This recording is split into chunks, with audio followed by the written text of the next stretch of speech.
نحمده ونستعينه ونستغفره ونعوذ بالله من شرور انفسنا ومن سيئات اعمالنا. من يهده الله فلا مضل له ومن يضلل فلا هادي له. واشهد ان لا اله الا الله وحده لا شريك له واشهد ان محمدا عبده ورسوله.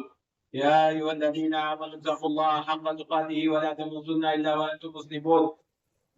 يا أيها الناس اتقوا ربكم الذي خلقكم من نفس واحدة وخلق منها زوجها وبث منهما رجالا كثيرا ونساء واتقوا الله الذي تساءلون به والأرحام إن الله كان عليكم رقيبا.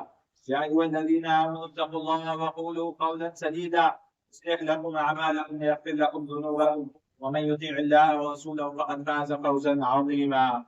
فإن خير الحديث كتاب الله وخير الهدي هدي محمد صلى الله عليه وسلم وشر الأمور محدثاتها وكل محدثة بدعة وكل بدعة ضلالة كل ضلالة في النار. ساری تعریف اللہ وحدہ لا شریک له لائق و زیبا جو ساری کائنات کا خالق و مالک و مدبر، اور لاکھوں درود ہو آخری رسول محمد رسول اللہ صلی اللہ علیہ وسلم پر۔ ہمارا یہ سلسلہ چل رہا تھا موت سے لے کر محشر تک۔ ہم نے سنا موت کے وقت جو سکرات آتے ہیں کیسے آتے ہیں۔ موت کے وقت انسان کی روح کا جو سفر ہوتا ہے، جو آسمانوں کو لے آ جاتا ہے، اس کے بارے میں ہم نے بات کی۔ اس کے بعد جو سوال جواب ہوتے ہیں قبر میں، اس کے بارے میں ہم نے ذکر کیا۔ آج ہم بات کریں گے عذاب قبر کے اسباب، کس وجہ سے اور کن کن وجوہات ہیں جس کی وجہ سے عذاب قبر ہو سکتا ہے۔ احادیث میں کل 9 اسباب بتائے گئے ہیں۔ اسباب عذاب قبر۔ تو عذاب قبر کے 2 قسمیں ہیں۔ ایک ہے مجمل۔ مجمل یعنی جو بھی انسان اللہ تعالیٰ کی نافرمانی کرتا ہے اس کو عذاب قبر ہو سکتا ہے۔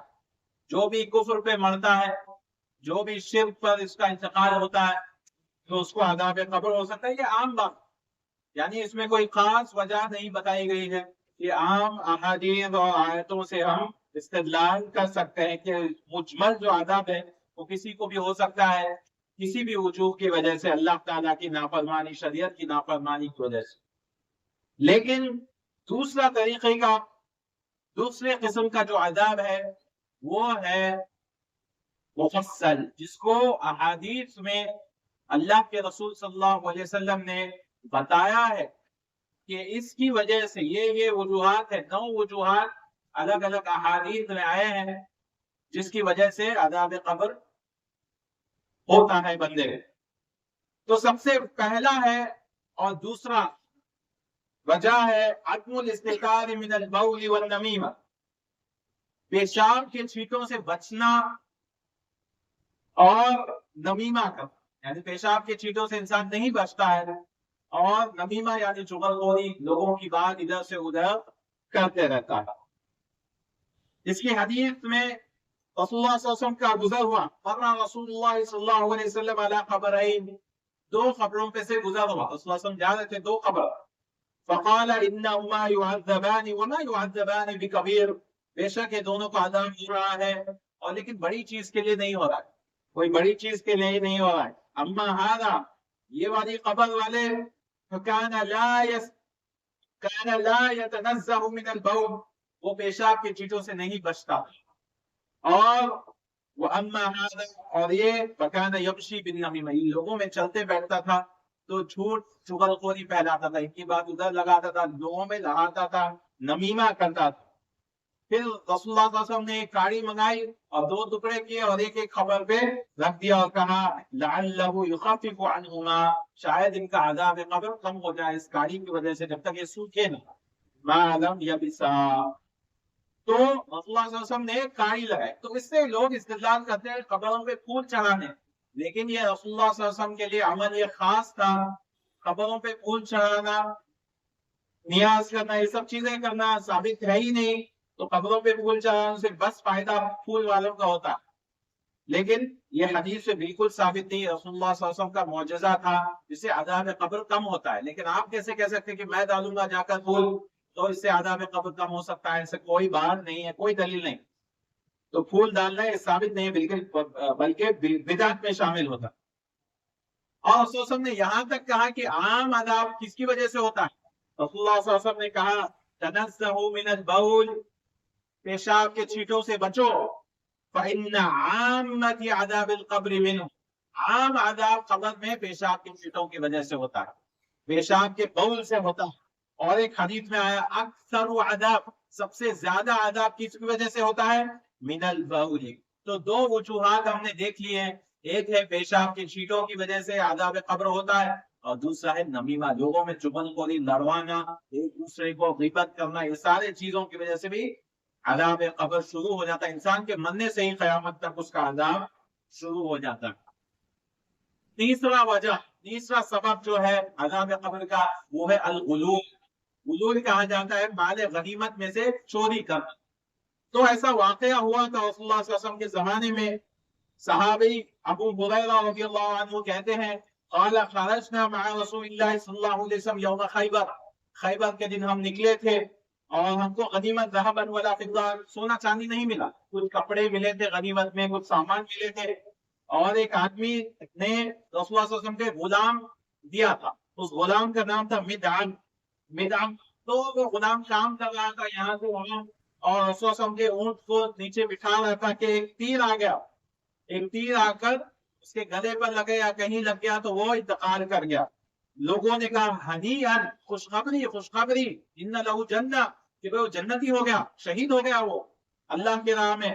تو رسول اللہ صلی اللہ علیہ وسلم نے کہا کلا، بے شک ہرگز نہیں، یہ جہنم میں جانے والا ہے. والذی نفسی بیدی، اس کی قسم جس کے ہاتھ میں میری جان، ان الشملہ، اس نے ایک شملہ جو ہے چوری کر لیا مال غنیمت میں. جب خیبر میں مال غنیمت بانٹ رہے تھے، اس نے شملہ جو چوری کیا تھا الذی اخذها یوم خیبر، خیبر کے دن، من المغانم لم تصبها المقاصد لتشتعل علیہ نارا، اس کے لیے آگ کا شعلہ بن کر آ رہا ہے وہ شملہ.